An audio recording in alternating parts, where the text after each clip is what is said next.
Hello po, isang magandang araw po sa ating lahat and kumusta po kayo, no? Sa lahat po ng Scorpio, balik po tayo sa ating tawas number 10, no? And ang Scorpio, yung mga taong isinilang mula October 23 hanggang November 21, no? Para po sa inyo ang reading na to. And guys, no, reminded lang po na hindi po lahat ng Scorpio may sakit. So ang gusto ko lang pong ipaabot sa inyo na kapag may nararamdaman po kayo, so pwede po kayong manood or tingnan po ninyo yung kung ano po ang sasabihin po ng card. Ito po ay tawas, no? So, be with me. So, by thinking na nandito po kayo sa akin and isipin po ninyo yung araw. So, everybody or lahat po tayo touched by the sun. So, by doing that, by thinking about sa sun and nandito kayo sa akin, so magkakaroon po tayo ng link. And sa inyo guys, sa lahat po ng Scorpio na nakasubaybay po sa akin, thank you very much po, no, na duwang bulan, 2 buwan po ako nawala, no. Okay, sa lahat ng Scorpio, let us begin.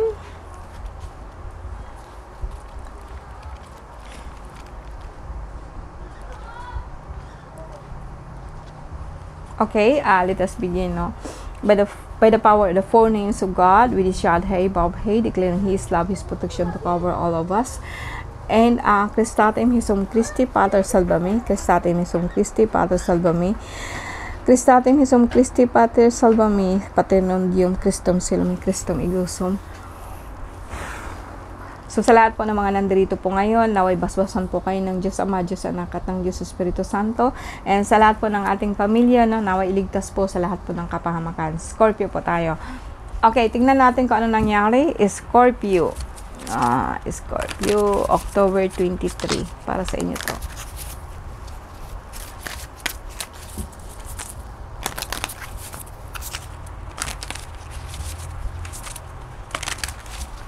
Scorpio.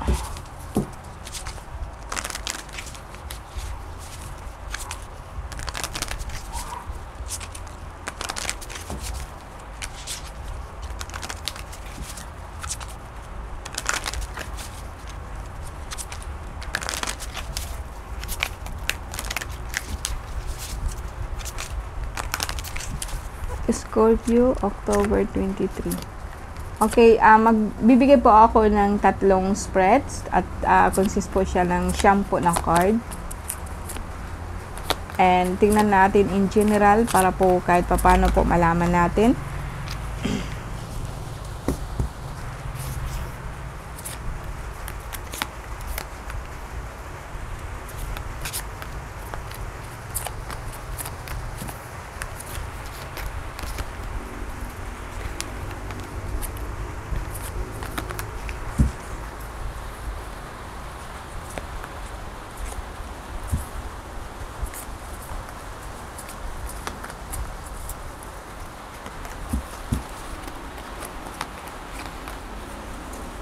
Okay, now, so far, so, in general, sa general po ninyo na card, this is 9 spreads, and bawat isa po is mayroon tayong nakikitang sakit, pero hindi siya ganun kagrabe, no. Alam niyo guys, no, mula pa nung nawala po ako for 2 months, no, grabe po ang bakbakan po sa astral, and sa ngayon, medyo nag-okay po ang card po natin, no. Meron ako nakikita na pinaka problema mo po is still your health pero more on sa kidney. Pero hindi siya ganun kagrabe, no? Kasi makikita ko sa inyo, ang result kasi is 3 of Cups. So, kung mapapansin po ninyo yan, no? Ito yung panghuli, ito yung una, ito yung una. This is a symbol of yung kidney po natin. Or bato or kidney, no? And ito naman po is a sakit, which is your overall health, no? So, and then kung ano yung nagiging resulta niya. So, I would say na pwedeng may problema po kayo, Scorpio. May problema po kayo sa iyong pag-ihi. Pwede pong sabihin po natin na UTI. UTI siya, and siya po ang dahilan kung bakit medyo masakit po ang pakiramdam o masakit po ang inyong balakang, no? And kuminsan po, kasi yung palanakit po ng ano ninyo dito, no? Hanggang dito po kasi sa may hita, hanggang po sa paa. So, kung minsan po pilay kayo, masakit yung or nangangalay po ang inyong mga binti. Pero hindi po siya ganun talaga kagrabe, no? And may nakita din po akong parang bumaba po ang dugo nyo. Siguro sobrang pagod, walang tulog. Pwede din pong sabihin po natin na mababa po ang potassium nyo. Kaya po ang paa ninyo, hindi po siya ganun kalakas. No? Para pa siyang nanghihina ba. No? And may tendency talaga po na talaga pong masakit po siya pag iapak. Now, ibalik natin to and makikita natin dito sa unang bugso po ng card po natin is like masakit po ang ano nyo. Masakit ang ulo nyo. Dito kasi may nakita ako na old souls, or sabihin po natin na lumang kaluluwa matagal ng panahon, and ito nakatira po siya sa kahoy, gano'n, no? Parang actually part of kalikasan na po siya sa tagal na po ng panahon. Ngayon guys, no, kasi ang sentro kasi ng card mo is the world. Sabihin po natin na itong kahoy po na to, ito kasi is symbol po ito sa ibang mundo. Sa ibang mundo po, no? So, parang, kumbaga sa akin, more on, meron kang tinutuklas, so meron kang gustong puntahan. May nakita din po akong travel, pero so far, hindi po siya mangyayari kasi may ahadlang po doon sa iyo, no? Na dapat po, hindi ka aalis sa ngayong panahon ngayon. I don't know sa ibang card kung matutuloy po ito. Pero so far, kung sakit po ang titingnan po natin, may masasabi ko po na minor lang po talaga to, no? And pananakit lang ng ulo, here and there, pero hindi siya ganun kagrabe. And yeah, may travel ka talaga, no? I would say, kasi ang iniisip mo kasi,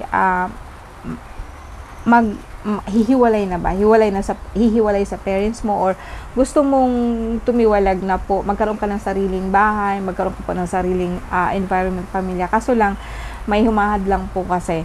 And itong travel na to, iniisip mo gusto mo talagang aalis ka, but I would say na madidelay po ito, and hindi po siya mangyayari sa ngayon. Now, dito naman sa kabila ng card nito, so may nakita akong pananakit ng ulo dito pa, lalo na sa bumbunan, no? Meron kang nakalaban po na aswang, or nakaano ka na hindi magandang entity, no? Ayokong tawaging aswang, bagwes, ganito, ganyan. Sabihin na lang po natin na negative energy. So alam po ninyo na this is like something na hindi siya maganda. And ito po masasabi po natin na meron na nga po siyang itim, marunong pa siya na orasyon, no? And kuminsan po nakukulong ka po niya, no? And itong talinga mo or tenga natin is like parang naugong siya. So ito po yung parang dala po ng orasyon niya. Now, pwedeng sabihin din natin na maraming etong taong to. So sabi ko sa iyo kanina guys na meron po kayong problema sa UTI or sabihin sa kidney. Minsan din po parang pakiramdam mo bloated ang tiyan mo kasi medyo mataas din ang cholesterol mo. So please, bawasan mo po lahat po ng karne. Hindi lahat ng karne. Like, bawasan mo siya. Like, kung sobra po ang kain mo ng karne this week, no, bawasan mo siya, no? Kung halimbawa nakakain ka po ng tanghalian, huwag ka na po kumain ng karne sa gabi. Ganon po. Or kung kumain ka ngayong araw na to ng karne, bukas po, huwag na po, no? Ito po para po maibsan po yung kumbaga sa akin, makarecover yung katawan mo sa pagtunaw po dun sa karne. So, huwag mo siyang isunod-sunod. And, ang sentro ng card mo din po talaga is like, pwedeng sabihin ko to na itong babae na to, hindi siya babae, hindi siya I would say bakla, tomboy, no? Parehas lang po ang ko, pero more on makikita kong tomboy siya. And nag-spread siya ng bad rumor sa iyo. Yung parang tinichismis ka niya, ganon. Pero sa akin, kapamilya mo din to, doon din sa kapamilya, parang ang buhay mo sa ngayon, Scorpio, is like naiikot po siya sa family. Pero so far, good po yung card mo. Parang more on sabihin ko na nakafocus ka sa sarili mo ngayon, and paano ka po ba talaga alam kong gusto mong tumiwalag or gusto mong bumukod, gusto mong magkaroon ka ng sariling life na. So, parang nagmamature sa akin, go ahead, no? Go ahead. Para makita mo talaga kung ano yung mundo, kung ano yung kaya mo ba, kung ano yung kapasidad mo, no? Dito naman, sa panghuli natin, where you are thinking about, may tatrabahuin po kayo, or mayroon mag-o-offer sa inyo ng trabaho, medyo maedad po ito, no? Maganda po siya, may pera po. Although nahihirapan ka nga, kasi sinabi ko nga sa'yo, masakit ang ulo mo, dahil nga po, laging galit. Meron ka kasi talagang gustong i-work out. No, Scorpio. Okay, para kasi sa akin, ang all energy po ngayon is just like you. Parang hindi ka masyadong, kasi nga nakikita ko nga dito, kahit naman may magchichismis sa'yo, hindi mo siya masyadong pinapansin. You are working so hard something on yourself, no? Na gusto mong kahit paano po, maging steady ka, no? Maging steady ka sa life, no? And naka-roots ka talaga. Kasi tatlo ang mo na, ito kasi yung lagi ko nakikita na pa-flash sa mind ko, na ikaw, Scorpio is like gusto mong bumukod, gusto mong magkaroon ng sariling roots, sariling life, kung ano yung work mo. And then yung mga tao sa paikot mo is like hinahadlangan ka nila. But sa akin, go for it, no? Wag kang magpapadala, wag na lang pong ganyan, dito ka na lang po. Pero no, talagang bumukod ka para kahit papaano po malaman mo talaga kung ano yung life na halimbawa kailangan mo talagang lahat. Yung bagang be strong, no? Yung imagine niyo yung kahoy. Actually, yung kahoy, wala ka naman nakikita na kahoy nakahawak sa kapwa kahoy. Di po ba? Ang makikita mo lang talaga kung gaano kalawak po yung roots niya. Ang sa akin lang, ma-uprooted lang po ang isang kahoy kapag ka bumabagyo. But other than that, no, sabihin natin na wala kang makikitang kahoy na kumapit sa kapwa kahoy. Katulad din po, supposed to be natin. Wala pong mangyari matitibag lang po ang kahoy kapag gagalawin po ng tao. Something sabihin po natin, by nature talaga na ma-uproot siya, by malakas na hangin or baha, no, saka mo makita talaga na na-uprooted talaga po ang isang kahoy or ang isang pundasyon, no. Ang kahoy kasi, for me, is symbol of foundation. Yung bagang gusto mong, pwede din sabihin po natin na isang malaking building o isang malaking na gusto mong itayo. Well, this is you. Ito yung gusto mong itayo sa buhay mo. Alright, go for it, guys, no, sa lahat po ng Scorpio. So, by the end, tingnan natin, no, so may tinatrabaho ka talaga, work, although sabihin po natin na kuminsan na uubusan ka ng pera, but still going on, kaya ka naiinis, bakit hindi ka po makaipon. And paano kasi guys, no, marami din kasi talaga po sa iyo ang naasa. And meron kang gustong gawin, gusto kang anuhin, kaso lang po minsan kasi guys na out of focus kayo kasi sa surrounding po niyo talaga, no. Marami po kasi talagang mga yung tinatawag po natin na mga yung tinatawag nating distraction, yung mga distraction, maraming distraction sa iyo sa ngayon. But for me, kung titingnan ko within sa iyo is talagang I'm very strong, no, kumbaga like meron ka talagang gustong ma-achieve. And ang advice ko lang sa iyo, wag mong isipin na agad-agad. It will be yours, no? Believe it that it will be yours. Kung ano man po ang kinukuha mo, kung ano man po yung gusto mong maatin sa life, makukuha mo yan. Kasi ikaw din po yung tao na naniniwala po sa sarili mo, na naniniwala po na kaya mo to. Okay?